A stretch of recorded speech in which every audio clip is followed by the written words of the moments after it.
Hey, I want to talk about Biden's LNG export terminal permitting pause and consider what that pause will do and what it won't do.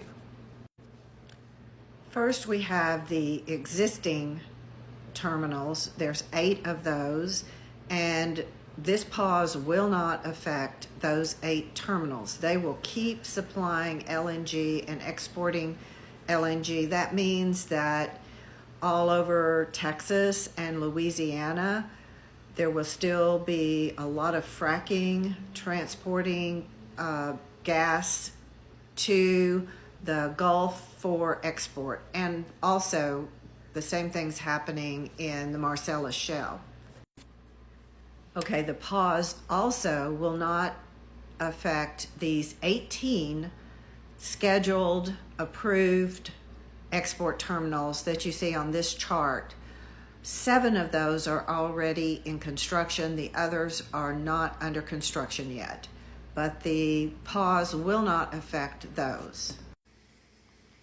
In the chart above, you see 6 terminals that are proposed. This is what Biden's LNG export terminal ban or pause will affect. It will affect these 8 terminals that are not yet permitted.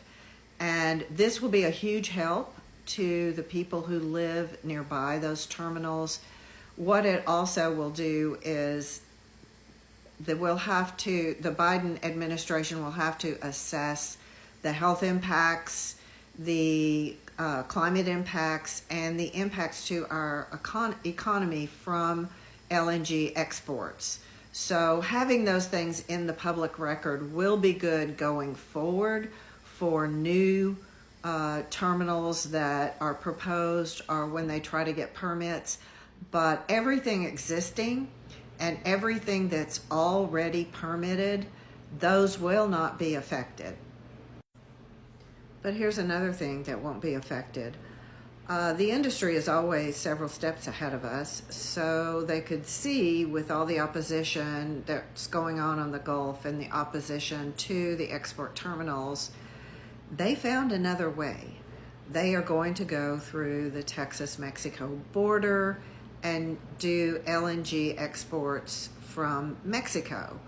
There are already 2 pipelines that cross the Texas-Mexico border. That's the Trans-Pecos pipeline and the Roadrunner pipeline. But now they're building a 4-foot diameter. Now let that sink in for a minute.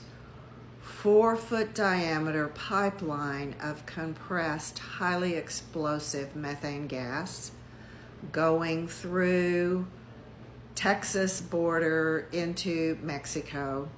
It will export about 7 million cubic feet a day of gas into Mexico. Biden's export ban pause, his pause, will not affect that pipeline.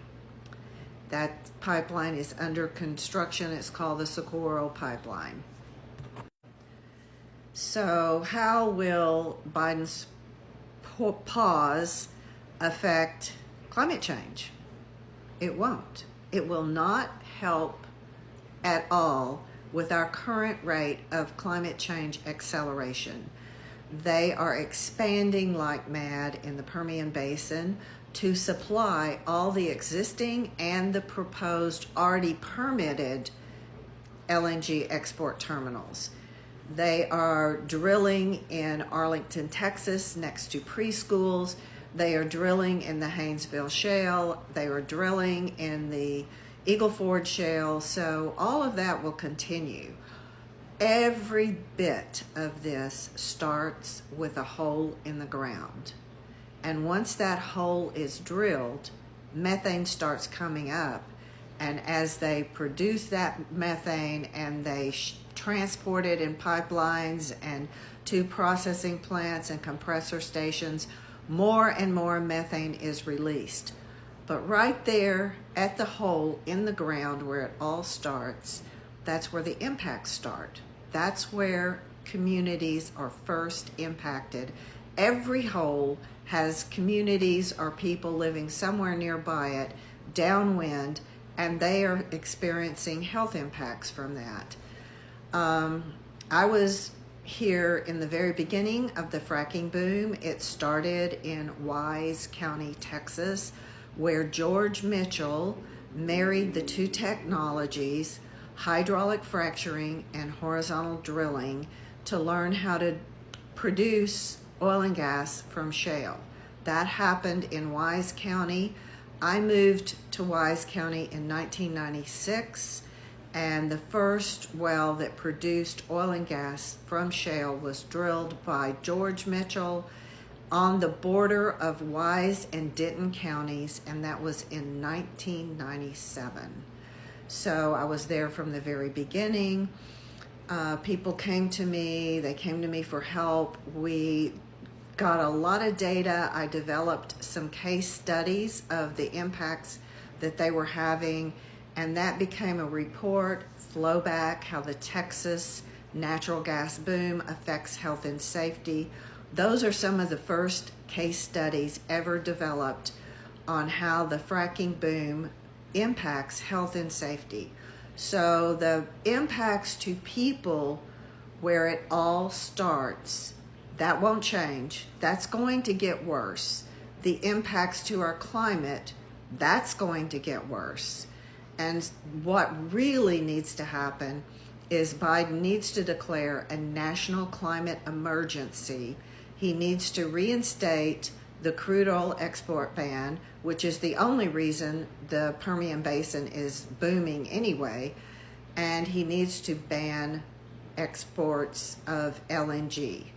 And until that happens, things are not going to improve for us and for our future.